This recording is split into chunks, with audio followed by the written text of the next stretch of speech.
السلام علیکم ورحمۃ اللہ وبرکاتہ۔ آج 4 خبروں پہ بات ہوگی، جس میں سے 2 جو ہیں وہ ان کا تعلق انڈیا سے ہے اور 2 خبروں کا تعلق پاکستان سے ہے۔ پہلے انڈیا سے بتا دیتا ہوں کہ پرینکا چوپڑا مشہور فلم آرٹسٹ، ماڈل، بھارتی بہت ساری فلموں میں اپنے اداکاری کی وجوہات دکھا چکی ہیں اور بالی ووڈ سے انہوں نے ہالی ووڈ تک کا سفر کیا ہے۔ وہ بتاتی ہیں کہ انہوں نے فلمی کیریئر کے آغاز میں، جیسے آپ کو پتہ ہے کہ یہ ہر ایک کو پتہ ہے کہ جو بھی اس انڈسٹری میں جاتا ہے، زیادہ نہیں تو 95% جو ہے ان کو اس طرح کے ڈائریکٹر یا پروڈیوسر ملتے ہیں جو کہ ان سے غلط قسم کی ڈیمانڈ کرتے ہیں، تو یہ تو ایک نارمل بات ہے۔ اب انہوں نے اس کا انکشاف کیا ہے۔ ان کا کہنا ہے کہ وہ 19 سال کی تھی اور انڈسٹری میں نئی نئی تھی، تو جب وہ ایک فلم کے لیے آئی تو ان کا جو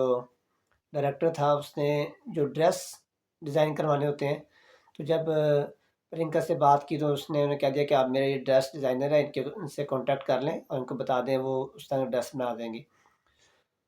تو کہتی ہیں کہ انہوں نے میرے ڈریس ڈیزائنر کو کہا کہ ان کے کپڑے ایسے اپنے سینے ہیں، ایسے ان کی سلائی ہو کہ جو ان کے انڈر گارمنٹس ہیں وہ نظر آنے چاہیے، تو کیونکہ لوگ جو ہے مجمع سینما میں وہی دیکھنے آتا ہے۔ معذرت کے ساتھ میں یہ بات کر رہا ہوں، لیکن کیونکہ یہ انہوں نے خود بات بتائی ہے تو اس لیے میں بتانا چاہ رہا ہوں، اس سے آگاہ کرنا چاہ رہا ہوں کہ اس طرح کے جو بھی لوگ اس دنیا میں آنا چاہتے ہیں، اس انڈسٹری میں، ان کو پتہ ہو کہ اس طرح کے کام ان سے ڈیمانڈ ان سے کہی جا سکتی ہیں۔ تو وہ کہتے ہیں کہ انہوں نے کہا کہ جو انہوں نے اوپر کپڑے پہنے ہوتے ہیں ان کا کپڑا اتنا باریک ہو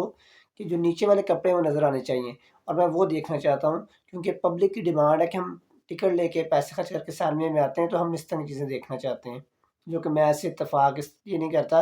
کیونکہ اگر آپ کی ڈرامے میں یا فلم میں اسکرپٹ میں کی جو ڈیمانڈ ہے، اگر اس اسکرپٹ میں جان ہے، وہ اچھی کہانی ہے، تو لوگ کہانی دیکھنے آتے ہیں۔ جو سلجھاوت لوگ ہیں، جو پڑھے لکھے لوگ ہیں، وہ ہمیشہ کہانی کو دیکھنے آتے ہیں۔ خیر، ان کا کہنا ہے کہ انہوں نے اس سے بار بار اس بات پہ زور دیا، میرے جو ڈیزائنر ہے اس کو، کہ مجھے اس طرح کے کپڑے چاہیے، تو کہتی میں نے اسی وقت ان سے وہاں پہ لڑائی کی، ان کو برا بھلا کہا اور میں وہ سیٹ چھوڑ کے چلی گئی، اور میں نے گھر جا کر اپنی والدہ سے بتایا کہ آئندہ میں اس شخص کا منہ تک نہیں دیکھنا چاہتی، میں نہیں ان سے اس طرح لڑائی کر کے آ گئی ہوں اس بات پہ۔ ایک تو یہ بات، اور یہ بتانے کا مقصد یہ تھا کہ انہوں نے خود یہ بات شیئر کی ہے، اور بتانے کا مقصد یہ تھا کہ جو بھی اس دنیا میں آنا چاہتے ہیں، جن کو یہ چکا چوند رنگین دنیا نظر آتی ہے، ان کو پتہ ہو کہ اس دنیا میں اصل میں ہے کیا، نظر کیا آتی ہے اور ہے کیا۔ اچھا، دوسری وہ بھی انڈیا سے ہے، معروف اداکار، بہت ہی مشہور اور بہت ہی اچھا اداکاری، جن کا ہر بندہ ہی فین ہے، عامر خان صاحب۔ تقریباً ان کی 59 سال عمر ہے، اور اب ان کو سننے میں آ رہا ہے جو افواہ ہے کہ ان کو ایک بار پھر محبت ہو گئی ہے۔ اس سے پہلے یہ بھی بتا دوں کہ عامر خان صاحب کی 2 شادیاں ہیں، اور ان کے 2 شادیوں سے 4 بچے ہیں۔ ان کی جو آخری علیحدگی ہوئی ہے، جو ان کی دوسری شادی تھی، وہ 2002 میں ہوئی، 2005 میں ہوئی، اور 2021 میں اس کا خاتمہ ہوا۔ وہاں سے ان کے 2 بچے ہیں، اس سے پہلے ان کی جو شادی تھی وہ 2002 میں ختم ہوئی۔ اب یہ تیسری سنا ہے کہ ان کو تیسری بار محبت ہو گئی ہے۔ انہوں نے اس لڑکی کا تعلق جو ہے وہ بنگلور سے ہے، اور انہوں نے اپنی فیملی سے بھی ان کی ملاقات کروا دی ہے، لیکن ذرائع کا یہ بھی بتانا ہے کہ انہوں نے کہا کہ یہ ایک فی الحال ایک خبر ہی ہے جو کہ ہم نے دیکھا ہے، اس کی تصدیق ابھی نہیں کی جا سکتی، اس لیے اس بات کو زیادہ نہ اچھالا جائے، پرائیویسی کا خیال رکھا جائے۔ تو یہ بھی ایک خبر اٹھتی ہوئی ہے، اگر چند دنوں میں اگر آپ کو اس کی تصدیق ہوتی نظر آئے تو یہ آپ کو پتہ ہوگا، یہ کچھ دن پہلے یہ میں نے آپ کو بتا دیا، اور آپ نے ویسے بھی سن لیا ہوگا کہ عامر خان سے اب تیسری بار محبت میں گرفتار ہوئے، اور امید ہے کہ وہ جلد سے شادی کے بندھن میں بن جائیں گے۔ تیسری بات جو ہے وہ ہے پاکستان سے ریلیٹڈ، اور خبروں پہ بات ہو، سیاست پہ بات ہو، اور پاکستان کی بات نہ ہو تو وہ تو ویسے ہی ادھوری رہ جاتی ہے، سمجھے، خبریں مکمل ہی نہیں ہوتی۔ تو ہے پاکستان کی قومی اسمبلی سے متعلق۔ ہم سب کو پتہ ہے کہ پاکستان قرضوں پہ چل رہا ہے، ہم ادھار لیتے ہیں، اس پہ سود دیتے ہیں، اور پھر ہمارا ملک جو سروائیو کر رہا ہے، ہمارے پاس اپنے پیسے نہیں ہیں، ہم نے جو پکڑے ہیں سمجھے کہ اس میں 90% قرضے ہم نے پکڑا ہوا ہے، جس میں IMF شامل ہے، سعودیہ شامل ہے، چائنا شامل ہے، یہ دونوں ممالک بڑے شامل ہیں، اور IMF اس کے بعد شامل ہے۔ اب بات اس طرح سے ہے کہ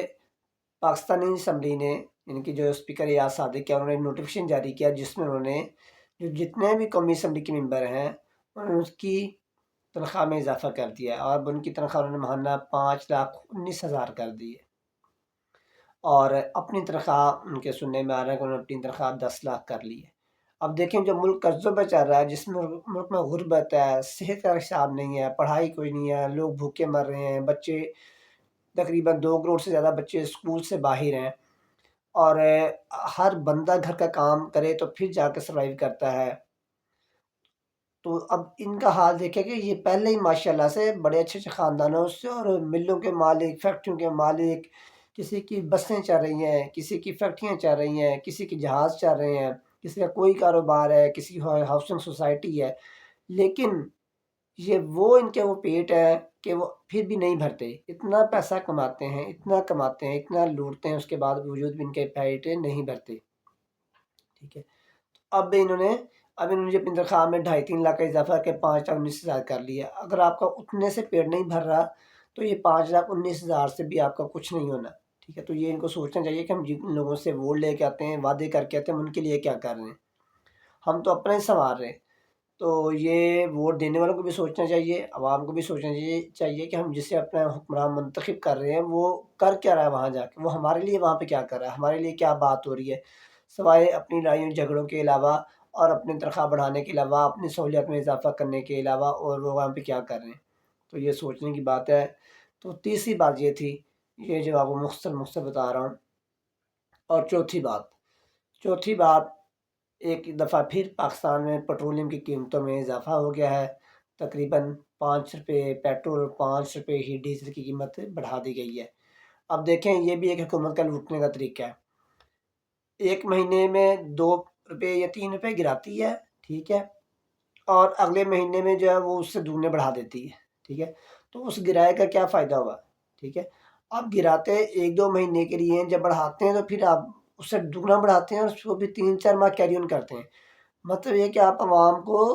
دگنا لوٹ رہے ہیں، پہلے تو وہ دے رہے ہیں قیمت، آپ کم کر کے ان کو چکما دیتے ہیں، اس کے بعد آپ اس کو ڈبل بڑھا دیتے ہیں اور ان سے دگنے نکلوا لیتے ہیں۔ جو آپ ان کی جیب میں ڈالے تھے 2-3 روپے فی لیٹر، اگلے ماہ یا اس سے اگلے ماہ آپ نے اس کو ڈبل کر کے نکال لیا، ٹھیک ہے۔ جو کہتے ہیں نا بابا ڈبل شاہ، تو یہ ہماری گورنمنٹ کا حساب بابا ڈبل شاہ والا ہے کہ اس طرح یہ قوم کو لوٹتے ہیں، ان کو چکما دیتے ہیں، کام کرنے کا لوگ خوش ہوتے ہیں۔ اب یہاں پہ جو نون لیگ کے فالوورز ہیں، جو ان کے اینکر پرسن ہیں، جو ان کو فالو کرتے ہیں، ان میں سے کوئی ٹویٹ نہیں کرے گا کہ یہ 5 روپے بڑھ گیا ہے، ٹھیک ہے، یہ زیادتی ہے۔ لیکن جیسے ہی 2 روپے کم ہوتا ہے تو یہ سارے بھاگ کے آتے ہیں، ٹویٹر پہ ٹویٹ کرتے ہیں، جی وزیر اعظم نے 2 روپے سستا کر دیا، 3 روپے سستا کر دیا، عوام میں خوشی کی لہر۔ یہ اب اس طرح کی باتیں کرتے کہ وہاں پر عوام کو جاہل سمجھتے ہیں، آپ کیا سمجھتے ہیں؟ تو یہ ایک لوٹنے کا نیا طریقہ ہے۔ اب ان کو کسی کا آپ کو ٹویٹ نظر نہیں آیا ہوگا گورنمنٹ میں سے کہ وہ کہے جی 5 روپے بڑھا دیا تو زیادتی کی ہے، ظلم کی ہے، نہیں۔ کوئی اور بات ہوگی تو اچھی بات اگر کوئی ہوتی ہے تو اس کو فوراً شیئر کر دیتے ہیں، اگر کوئی عوام کو لوٹا جا رہا ہے اس پہ کوئی بات نہیں کرتا۔ تو چوتھی بات جو ہے، جو سب سے اہم ہے، آپ کو پتا کہ چیمپئن ٹرافی جو ہے وہ 19 فروری سے پاکستان میں شروع ہو رہی ہے، ٹھیک ہے، اور اس کے لیے ٹیموں کا اعلان ہوتا جا رہا ہے۔ آج پاکستان ٹیم کا اعلان بھی ہو گیا ہے، اور جو اعلان ہوا ہے اس ٹیم میں اگر کوئی انہوں نے چینجنگ کرنی ہے تو 11 فروری تک پاکستان ٹیم میں چینجنگ کر سکتے ہیں، اس کے بعد آپ چینجنگ نہیں کر سکتے سوائے اس کے کہ کسی کو کوئی بیماری، کوئی چوٹ، کوئی انجری، کوئی طبی مسئلہ آ جائے، طبی بنیادوں پر چینج ہو سکتی ہے، وہ بھی ICC کمیٹی کو نام دیا جائے گا اس کے بعد۔ اب پاکستان کی کرکٹ ٹیم کیا ہے، وہ ٹیم جو آسٹریلیا اور ساؤتھ افریقہ میں کھیل کے آئی ہے، 15 اپنی اسکواڈ، اس میں سے انہوں نے 4 تبدیلیاں کی ہیں، ٹھیک ہے۔ اس میں جو ایک اسپنر گیا تھا مستقیم، اس کو انہوں نے باہر نکال دیا، ٹھیک ہے۔ جو 4 باہر نکلے اس میں سفیان مقیم، عبداللہ شفیق، محمد عرفان اور سائم ایوب، یہ 4 شامل ہیں۔ اب ان 4 میں سے ایک جو ہے سائم ایوب، جنہوں نے اچھا پرفارم کیا وہاں پہ، ان کی تو وجہ تھی کہ وہ انجری کی وجہ سے باہر ہو گئے۔ عبداللہ شفیق وہاں پہ پرفارم نہیں کر سکے، سائم ایوب انجری کا شکار ہو گئے، اور سفیان مقیم جو ہے وہ ایز اسپنر گئے تھے، ان کو اب ابرار لڑکا مل گیا اسپنر اچھا، تو اس کو کیری آن کر رہے ہیں۔ اور یہ یہ 4 انہوں نے چینجنگ کی ہیں۔ اب ان 4 کی جگہ پہ آئے کون ہے؟ اس میں ایک فہیم اشرف ہے، اس کی کوئی سمجھ نہیں آئی کہ بڑی دیر سے کرکٹ سے باہر سے اچانک سے انٹری ہو گئی ہے۔ عثمان خان ہے جو کہ دبئی کی ٹیم کو چھوڑ کے پاکستان آئے تھے، انہوں نے کوئی پرفارم نہیں کیا تھا ورلڈ کپ میں، ان کی انٹری ہو گئی ہے۔ ان کی کوئی سمجھ نہیں آئی انٹری کیا وجہ ہے۔ فخر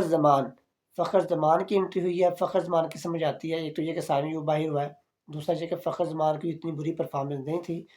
اس کو ٹیم میں واپس آنا چاہیے تھا۔ اور چوتھا سعود شکیل جو کہ صرف ٹیسٹ کھیلتے ہیں، ان کو ون ڈے میں شامل کر دیا کیونکہ عبداللہ شفیق کو باہر کیا ہے، تو اس کی اب ایک ٹیکنیکل بیٹسمین چاہیے تھا جو کہ سعود شکیل کو شامل کیا۔ حالانکہ سعود شکیل میرے خیال سے ٹیسٹ بیٹسمین ہے، میرا نہیں خیال کہ وہ ون ڈے میں اتنا کارآمد ثابت ہوں گے، لیکن دیکھتے ہیں کیا بنتا ہے، ہم تو دعا ہی کر سکتے ہیں۔ اس کے بعد جو پاکستان ٹیم میں بیٹسمین ہے، بابر اعظم اس وقت ٹاپ کے بیٹسمین ہے، لیکن افسوس کی بات کہ وہ پرفارم نہیں کر رہے۔ اور بابر اعظم پہ میرا یہ کہنا ہے کہ اگر یہ اس چیمپئن ٹرافی میں خدا نخواستہ پرفارم نہیں کرتے تو 1 سال کے لیے کم از کم ان کو باہر بٹھانے کے جب ڈومیسٹک کھیلیں، یہ نہیں کہ وہاں پہ 2 سینچری کریں تو واپس آ جائیں، نہیں، 1 سال کے لیے بابر اعظم کو ڈومیسٹک میں پھینک دیں کہ بھائی آپ جائیں وہاں پہ کھیلیں، جا کے مسلسل پرفارم کریں، اگر آپ کی پرفارمنس ہوگی تو آپ کو ٹیم میں لیں گے، اللہ کرے کہ یہ یہاں پہ پرفارم کر جائیں۔ پچھلے تقریباً 3 سال سے میرا نہیں خیال کہ بابر اعظم اپنی کیپیسٹی کے مطابق کھیل رہے ہیں، کبھی ایک 50 کر لی، اگلے 2 میں 0 کر لیا، 2 4 کر لیا، بڑی دیر ہوگی سنا کہ بابر اعظم نے سینچری کی ہے۔ تو بابر اعظم جنہوں نے حاصل تو ہونا ہی ہونا تھا۔ سعود شکیل میں نے آپ کو بتا دیا کہ ان کا کم بیک ہو گیا ہے۔ فخر زمان اوپنر آ گیا، تو 3 تو اوپر سے ہی آ گئے۔ طیب طاہر مڈل آرڈر بیٹسمین آ گیا، تو 4 اوپر سے بیٹسمین آپ کے سامنے آ گئے، جس میں میں نے بتا دیا فخر زمان، بابر اعظم، سعود شکیل اور طیب طاہر۔ ان میں سے اب فخر زمان تو خیر اوپنر گیا، تو 4 یہ ہیں۔ اس کے بعد شامل ہے ہاں جی کامران غلام، یہ بھی شامل ہے اس میں، یہ بھی نیچے بیٹسمین آتے ہیں، مڈل آرڈر کے بیٹسمین ہیں۔ پھر نیچے وکٹ کیپر میں محمد رضوان شامل ہے، اور محمد رضوان کے ساتھ ساتھ جو ہے وہ انہوں نے سلمان علی آغا نائب کپتان، محمد رضوان کپتان ہے۔ پھر اس کے بعد فہیم اشرف میں نے آپ کو بتا دیا شامل کیا فاسٹ بالر میں، اچھا وہ تو خیر میڈیم پیسر ہیں۔ پھر فاسٹ بالنگ میں آ جائیں تو ہمارے پاس شاہین افریدی ہیں، اور اس کے بعد آ جاتے ہیں ہمارے پاس یہ جو فاسٹ بالر کا کمبینیشن چل رہا ہے حارث رؤف، ٹھیک ہے، یہ آ جاتے ہیں ہمارے پاس شاہین افریدی اور حارث رؤف کا ایک اچھا کمبینیشن ہے۔ دیکھیں حارث رؤف یہاں پرفارم کرتے کہ نہیں کرتے وہ بات کی بات ہے، لیکن انہوں نے ساتھ چلنا تھا۔ اور نسیم شاہ تیسرے فاسٹ بالر ہے، اور جیسے میں نے بتایا کہ چوتھے ساتھ فہیم اشرف کے ساتھ چل رہے ہیں، تو یہ ہے۔ پھر خوشدل شاہ کو انہوں نے شامل کیا ہے، خوشدل شاہ ایک اسپنر بھی ہیں، اور سلمان علی آغا وہ بھی اسپنر ہے، اور مڈل آرڈر کے بیٹسمین بھی ہیں، تو یہ شامل ہے۔ اس کے علاوہ نسیم شاہ، شاہین افریدی میں نے آپ بتا دیا، حارث رؤف، یہ 3 فاسٹ بالر ہیں، فہیم اشرف چوتھے ہیں، میڈیا پاس ابرار احمد اسپنر 5ویں شامل ہے۔ تو یہ پاکستان کی ٹیم اس میں شامل ہے اس وقت، جو آئی سی سی چیمپئن ٹرافی میں کھیلے گی۔ اب دیکھتے ہیں کہ یہ کس طرح پرفارم کرتے ہیں۔ جیسے میں نے آپ بتایا کہ فہیم اشرف کی، عثمان خان کی، ان کی تو بالکل سمجھ نہیں آئی کہ ان کی انٹری ٹیم میں کس بنیاد پہ ہوئی ہے، بالکل ہی۔ خوشدل شاہ آپ کہہ سکتے ہیں کہ چلیں وہ ایک اگریسو بیٹسمین ہے، اچھی ہٹنگ کر لیتا ہے، تو کیونکہ جب آپ اوپر سے آپ نے جب باہر نکال دیے بیٹسمین، شاداب خان اس میں مجھے کہیں دور دور تک نظر نہیں آئے، ان کو انہوں نے ایک دفعہ تو سائڈ پہ کر دیا میرے خیال سے۔ آپ دیکھیں کہ 11 فروری کے بعد کوئی چینجنگ ہوتی کہ نہیں ہوتی، وہ ٹیم میں واپس آتے کہ نہیں آتے، لیکن کہنے کا مسئلہ یہ کہ اب یہ 15 کھلاڑی ہیں فی الحال جو سامنے آئے ہیں، اور یہی اب جو ساؤتھ افریقہ نیوزی لینڈ کے ساتھ سیر و ضبط کرکٹ سیریز شروع ہو رہی ہے 8 فروری سے، اس میں یہ کھیلیں گے۔ دیکھتے ہیں، دعا ہے کہ یہ جو پاکستان ٹیم ہے وہ اچھا پرفارم کرے، اور اگر کوئی ایسے کھلاڑی ہیں بھی ہیں جو کہ لگتا ہے کہ اپنی پرفارمنس پہ نہیں ہے، تو اللہ کرے پرفارم کر جائیں، کیونکہ پاکستان اس ایونٹ کو ہوسٹ کر رہا ہے، تو پاکستان کا جیتنا ہر لحاظ سے ضروری بھی ہے، اور خوشائن بھی ہوگا اگر پاکستان ٹیم جیتتی ہے، ادروائز مایوسی ہوگی، جو کہ ہمیں سے کوئی بھی نہیں چاہتا۔ تو یہ 5 باتیں تھیں آج کی جو میں نے کہا چلیں آپ سے جو ہے شیئر کر لی جائیں، اور امید ہے کہ آپ اپنی اس پہ رائے بھی دیں گے۔ کہ آپ کے خیال میں یہ ٹیم ہے ٹھیک ہے یا اس میں چینجنگ ہونی چاہیے. جزاک اللہ. السلام علیکم ورحمۃ اللہ وبرکاتہ.